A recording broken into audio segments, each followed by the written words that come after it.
Yes, yeah, But yeah. there's definitely a value proposition question that is being asked by individuals as to, yeah, but why? I mean, or why should I? What's in it for me? What difference does it make if I am or I'm not? And maybe it's in the context of where they are employed and what their Yes, yes, aspirations are. Because yes, certainly in the private sector, it's a requirement generally for upward mobility. I know yes, most firms promote on the basis of having attained professional registration and maintained it. And yes. also, it is quite interesting that, I mean, I don't come across a lot of ESCOM tenders, but I come across a lot of Transnet tenders.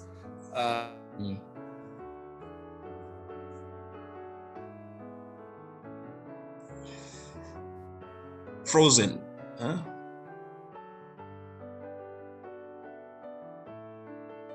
Has to be put together. And even from ESCOM tenders, they want us as the market to respond and have registered electrical engineers there, with EXA. So it's not like they are not aware of EXA. They are aware of EXA. And so then it's about what value. And I don't know if maybe this is a generational thing where young people are questioning, but yeah, why should I? What is EXA doing for me? What difference does it make? And so, but why should I? So, I remember Mashilo in the previous, it was a separate conversation, the big why. And so, what is the big why from Mlondi? And you are registered with both, as far as I'm aware. The Yes, EXA yeah. and the VA. Yes, yeah.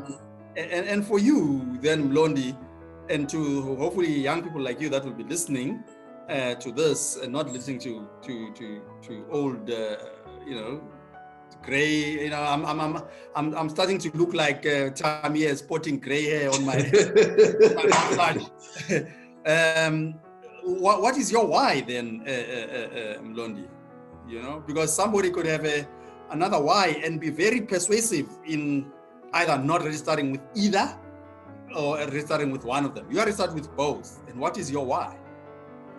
Yeah, I think for me, like I said before, I was just very fortunate that I was surrounded by people, first of all, who emphasize the importance of registering, So first, this was just that I happened to be around people who always emphasize. So to me, it was not enough just to graduate and have a BSc and then ends there. I wanted to go further and become a professional PrEng. So and I would say that why was probably imparted to me. It's something which the people that my mentors, people that mentored me, they always emphasize that no, don't just and don't take long. Like I registered 4 years after. Normally, EXA requires that you register. You need to work a minimum of 3 years. But most people, they wait until they've worked for 5 years and more, and then that's when they try and register. But I sent my submission after 4 years. I sent my submission and registered, and that was probably because of the people that were around me. But there's another reason, is that when after in 2017, when I left ESCOM, I joined National Department of Public Works on a program called its Young Professionals Program. And the objective of that program was to get engineers or professionals in the built environment. The Public Works still runs that program. Okay. So what they do, they recruit young professional. In fact, Sisego and Tool, I don't know if you know them, they are also part of that program.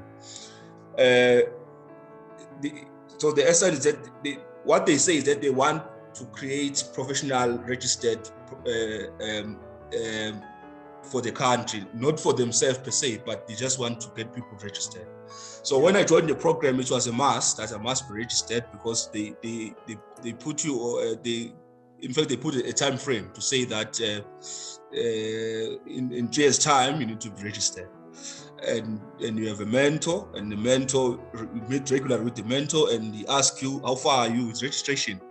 You know, so in that way, I would say that it was imparted, and that would suggest that if maybe I was fortunate, or rather unfortunate, to be in another environment where I could still strive, you know, without being registered, maybe I wouldn't be registered. But it was imparted to me through mentorship and coaching and people telling me that it is very important to be registered. And I presume, and I'm going to come back to the issue that you raised around mentorship and the organizational culture, but you still, I presume, you've moved on. Are you still with Public Works? No, I'm no longer with Public Works. But you still, you know, maintain extra membership and pay your annual fees or whatever, because you see value in it. Yes, yeah. It's not a grudge purchase like paying for short-term insurance for your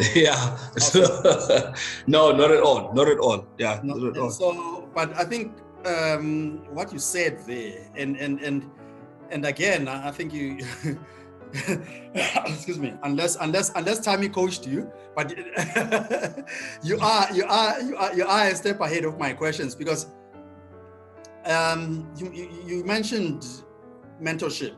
You know, there were mentors there who themselves were professionally registered and lived and imparted the value or an importance of being professionally registered as an engineer.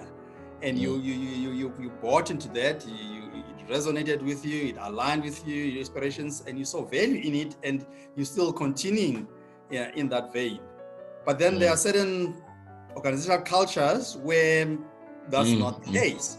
And so if there is no a mentor figure who will encourage you, and not just persuade you, but encourage you, and you see the value for yourself of being professionally registered, then, you know, you won't take it as seriously.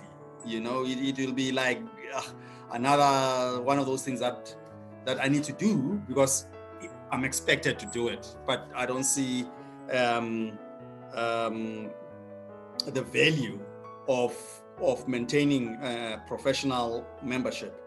But having shared all of that with us in terms of your personal individual experience, I guess, because my next question is, I probably have made a statement to that effect, that you see value in it. You see there's value for you in maintaining registration with both professional bodies, if I can call them that, because one is a regulated body and then is a voluntary association for yourself, but it's an individual, what do you call it, view or attitude towards professional registration. Yeah, absolutely.